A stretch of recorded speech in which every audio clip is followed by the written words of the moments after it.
Paul TV. Mm-hmm.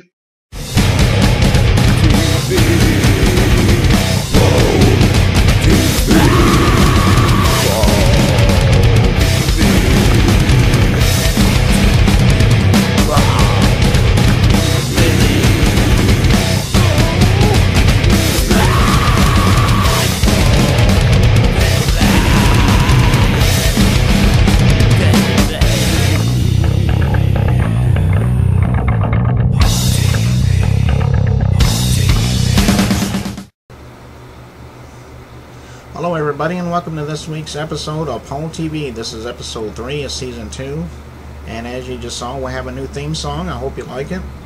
You're always welcome to send in your own if you'd like. The email address will be at the end of the show. Coming up later in the show, we have Stephen B. Riley. He's the president of CMG in Nashville, and he'll tell us a little bit about his projects. And then we also have Alvin. He only goes by that name, and he's from Brisbane. And we'll be able to talk with him a little bit. He plays the kettle drums, or steel drums, I guess I should say. And but right now, let's welcome Michael Egan from Sydney, and we'll be talking with him about his music and so on. So, without any further ado, let's start the show.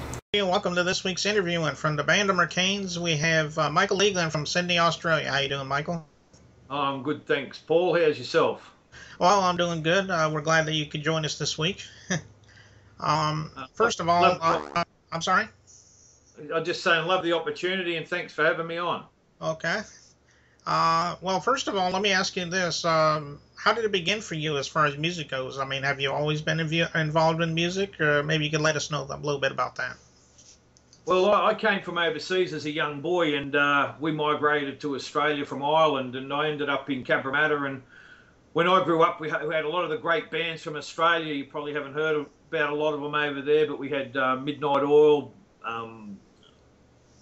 AC/DC, all of them bands playing in the local pubs. And I used to love watching these bands play, and we used to have great live music. And, all of these bands have gone on to be my favourites. And I love Bob Dylan as well, and I used to love his stories. And I always wanted to tell stories in my music and write music, but I never had any training as a musician, so that was sort of a pipe dream. And one day I was walking through the hospital. I'm a bit of a mad inventor too. I invented some good products, and I seen a guy banging away on his desk, and I went up to him and I said, "How you going?" I had a bit of a chat with him, and next thing you know, I asked if he'd put some music to some lyrics I'd put together, and he done that, and we had our first song called "No Life for the Living." And, I love the music, and it's just grown from there. I keep continually write. I've set up a studio at home. We've got a 6-piece band. We've got an awesome band, and, we've got Cam the Shredder. He's the lead guitarist. He just makes that guitar sing, and Harmony Joe's our drummer, awesome drummer, and he's actually toured Japan earlier in his career, and all the musicians I've got in my band are great musicians, and a lot of them are like me, always sort of wanted to be but never had been. And so my rhythm guitarist is a guy named Jamie, and he'd always spoke to Joe about playing in a band with him.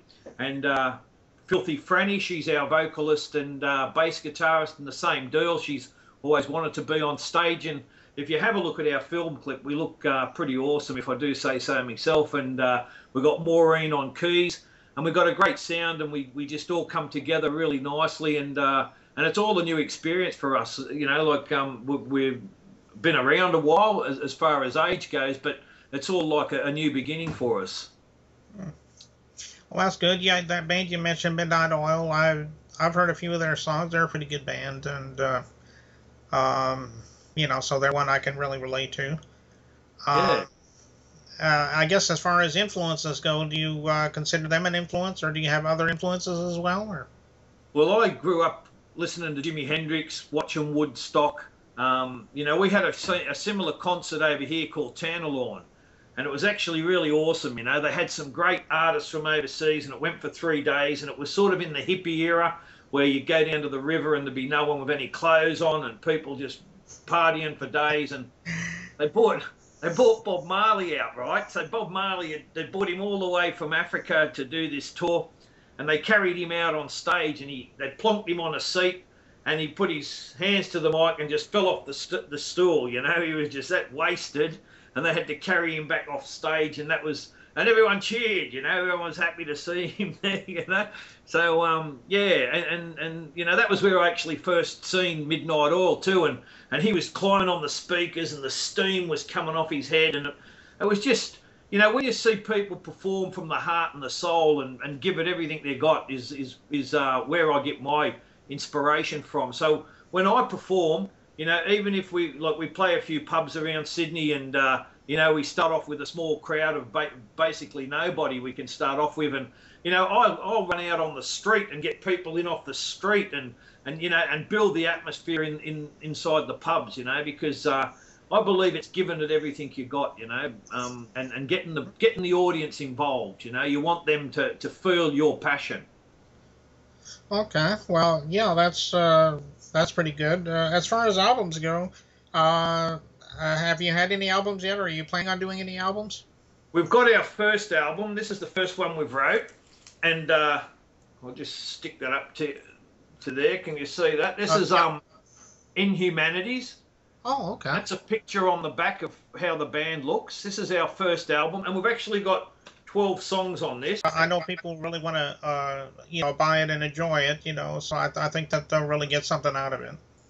Yeah, well, it's got a lot of heart and soul, and as I say, it's real songs, you know. They're real songs. They're songs about things that mean stuff, you know, like, I grew up in an era where there was great rock, and over here we have problems. I don't know what it's like over there in the US, but we have real problems with getting live new Australian rock out there. You know, back in my day, you'd have you know, some of these great bands, Cold Chisel, all of them playing at a different venue all around Sydney. Now it's all covers. If you don't do covers, you don't get a gig, and it's really bad and sad, because you know, all that talent. Like I've got a radio show over here as well. I do the Aussie Unsigned Finds on a Monday night, Swar FM, and you know, I hear some sensational music, and I mean some great stuff. And these guys are never ever going to be heard, because they might get one go on my show. I might play them once, maybe twice, but you know, that's 1 hour a week I play my show, and you know, you don't get that many songs in an hour, and unfortunately, you've got to keep pushing. So that's what I do with the band. I keep pushing it out there. We look like in January we've got a big concert supporting the Living End down in Melbourne. So that's you know, I don't know whether you've heard of the Living End over there, but they supported AC/DC out here in Sydney, and they're a great Aussie rock band, and they've toured the world. So we got the opportunity, hopefully, to be seen, and that's what it's all about, is getting our band out there so people can hear and see us, because it's so difficult here in Australia, you know. Right. Okay, well, it looks like on the clock on the wall we've just about run out of time, but we want to thank you for joining us again this week, and you're welcome back anytime, Michael, if you want to plug anything new. Good on you, Paul. I love you, mate. Thank you for the opportunity, and we have got a new song, and you know, we've got a show, a thing over here called Triple J's Unearthed, and Triple J's Unearthed gives us guys a bit of a chance. So if you Google the band of Mercanes, we've got our new song on there called We Learn, and that's another great song. So if you get a chance, Paul, I'd love you to have a listen to them. You can actually download them 3 songs off Triple J's Unearthed with the band of Mercanes. Arraignment Day's on there, Inhumanities, and the new song We Learn. So yeah, if you want to have a listen to them and give them a play, I'd really appreciate it. Okay, well, we'll see what we can do for you, Michael. Good on you, mate. Aussie, Aussie, Aussie.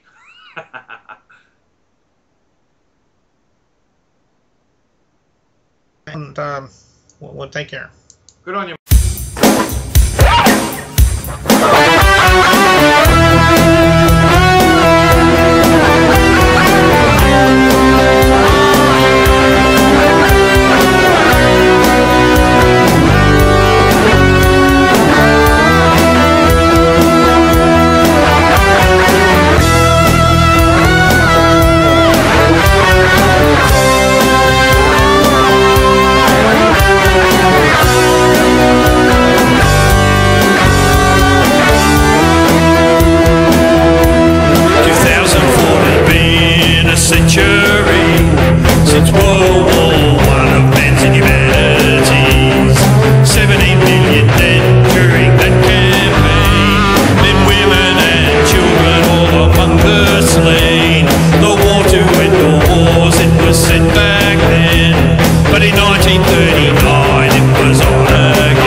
tribute to the lives taken, emotions forsaken, the world ignored, near and far, their lives burned out like shooting stars.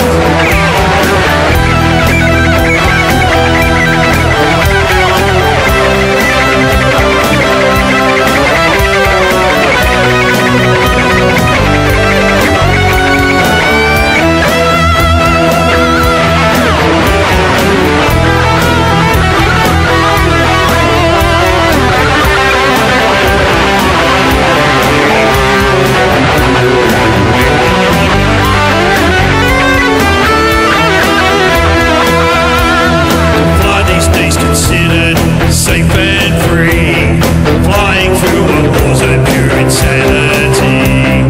Surface to air missiles bringing down that plane, for Russian separatists shouldering the blame. Tensions flying high with superpowers it seems, right to win the conflict with peaceful means.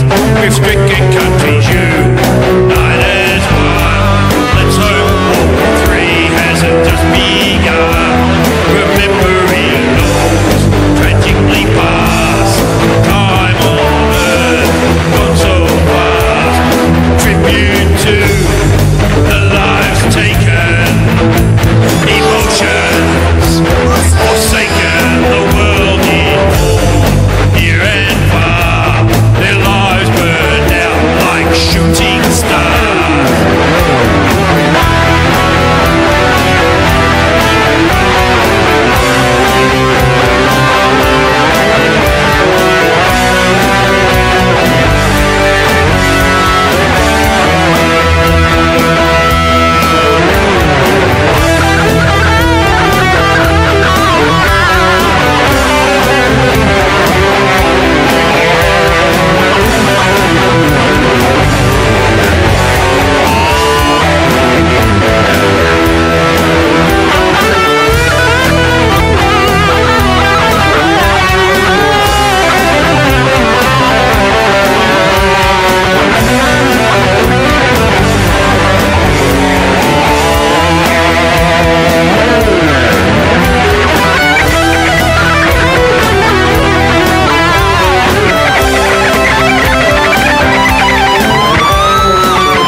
Hello, and welcome to this week's interview again. And we got from Bisbane, we got Alvin. How you doing, Alvin?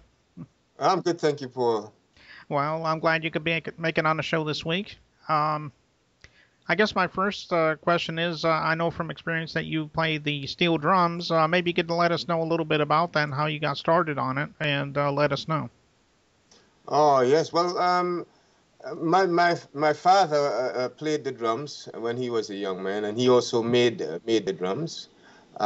Course they made from the bottom of 44-gallon oil drums where it started, and just one day I was sort of waiting around where the band rehearsed for him, and one of the section leaders thought I had come to join the band, so he started showing me the piece. They were preparing a piece for a competition. And he started showing me the piece, and up until then, I had I hadn't thought of playing the instrument. But after being shown a few things, I kind of got interested, and I came back until I was in the band. Oh, okay. Well, I know you make a lot of people happy with that, and I hope that you'll continue to make people happy by doing that. I guess my next question is, I don't know if you have any influences as far as that goes, as far as music. Maybe it doesn't necessarily have to be steel drums, but maybe you got other influences as well. Maybe you could share those with us.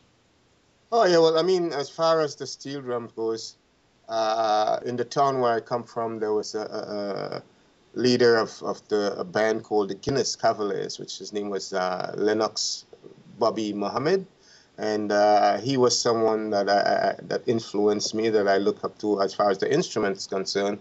I mean, but as far as music is concerned, there's a lot of calypsonians like the Mighty Sparrow, and even I used to, another influence I had from America was, you know, people like James Brown and, you know, the era of the Motown era, those musicians and singers. Oh, that's good. Yeah, I remember James Brown. He was a pretty good singer back in the day. Oh, yeah. I don't suppose you have any albums or any way for people to hear your music, do you? Or do they just go on your Facebook page? Maybe you could let us know a little bit about that. Yes, I do have albums. I have got a few songs on a site called Bandpage. Mm-hmm. I don't know if you heard of that site. I've got some songs on Bandpage. Also on my on the Caribbean Arts Company website. That is caribbeanartscompany.com.au. Also, I've got one of my latest video releases, which is a little reggae song, because I also sing. And this song's got singing in it. There's no steel drums in it. It's called Rise Above It, and it's on YouTube. At the moment, it's had about just over 19,000 views. So that's doing all right. It's got a really good message in rising above adversity and all that. Okay, and is that a current album of yours, or did that come out like last year? It came out last year. I'm working on a new one right now, but this is that's the most recent one I've done, and that's the song that got the video track. But there's a few other tracks on there that's you know, that got some instrumental featuring the steel drums, some got that kind of reggae feel, and some's got the kind of a calypso soca feel from Trinidad. Oh, okay. Well, I guess that's about all the time we have for right now, Alvin, and we appreciate you coming on, like I said earlier, and anytime, you know, you have something new you want to plug, just let us know. Maybe we'll have you back on the show sometime. For sure, Paul, definitely. Okay, and we'll be right back. Go. Good enough, right? Yep, go. Okay.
everybody, and welcome to this week's interview. And this week we have producer Stephen B. Riley with us. How are you doing there, Stephen?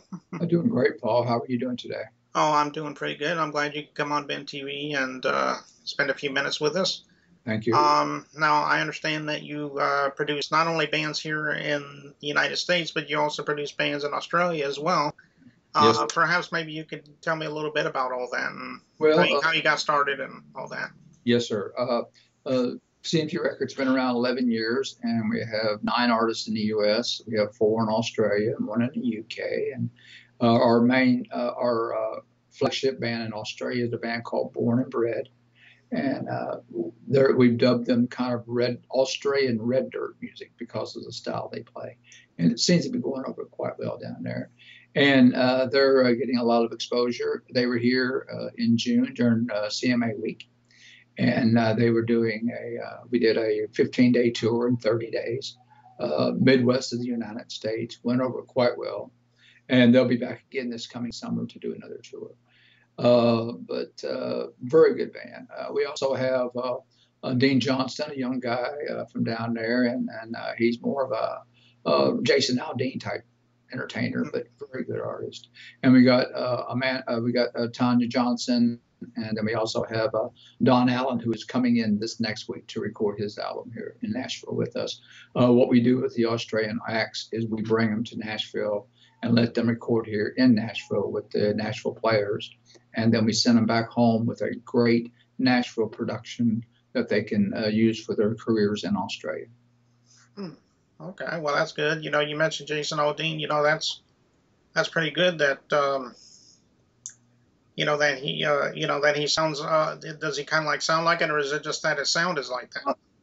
Not necessarily sounding like him, but the style of music. It's that edgy, I guess my generation would call it outlaw music. Maybe it's a little edgy to it, little ZZ Top sounding. You know? Well, that's good. I'll have to hear him sometime. He sounds like a good guy there. Maybe we can even have him on the show, you know. So well, he's up for that, and I will be more than happy to send you a copy of his CD if you'd like me to. Okay, well, that'll be good. I like to hear them. A lot of people have been sending me CDs lately, and I do appreciate that. For those that have sent me the CD, you know, that are watching it right now, as a matter of fact.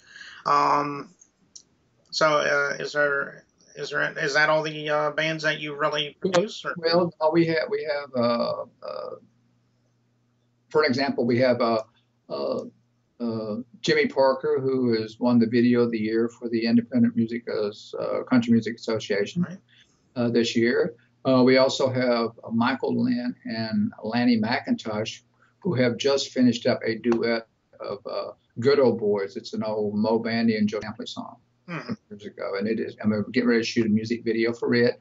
Now, Michael has been nominated for a video that we have for him. I'm really into the visual of the industry because I believe that people listen with their eyes. And in this day and time, it's a very visual world. So I believe that every song that's put out there needs to have a video for it or some sort of video recognition of that song. And I work real hard on making sure that all of our artists have lots of visual aids and visual tools that they can use for their careers. Well, that's pretty good. I'm glad that's people like you are out there helping people like that, and I hope that you'll be around for a little while longer and maybe getting some more bands, getting them involved, and that would be pretty awesome, you know. Well, and I appreciate that. We got a young lady in here in the studio today for a group called Mockingbird Hill out of Southern Illinois, and they're working in the studio now to do her vocals. We have a band from down your area called Who Shot Lizzie. They're out of Birmingham, Alabama. And yeah, I think I've heard of that group. Yeah, I don't think I've heard any of their music yet, but I have heard of the group. I'll have to listen to them sometime. Right. Well, you have to listen, and we just finished up their new album, and they're doing quite well too. They're booked up all the way through January of this year. Okay. Well, we appreciate, as I said earlier, we appreciate you coming here and, you know, taking your time talking with us for a few minutes. Very welcome. If you ever want to plug anything in the future, like maybe more bands or whatever, you're more than welcome to come back on Ben TV and I would love to do that. And of course, remember that I'm all about the independent artist and making their careers work, because I believe that they deserve the same breaks as the major ones have. And it just takes people like yourself and myself, hopefully, to make that happen for them. Okay. Well, if anybody is interested in contacting you, how would they do it? Can they catch you on Facebook? Do you have an official website? Or I have several of them, actually. But you can. Best way to do that is just contact me at Riley. It's RILEY at cmgrecords.com, and that's the best way to contact me. That's Riley, RILEY at cmgrecords.com. okay. Well, again, we thank you very much, and we'll be right back. Thank you.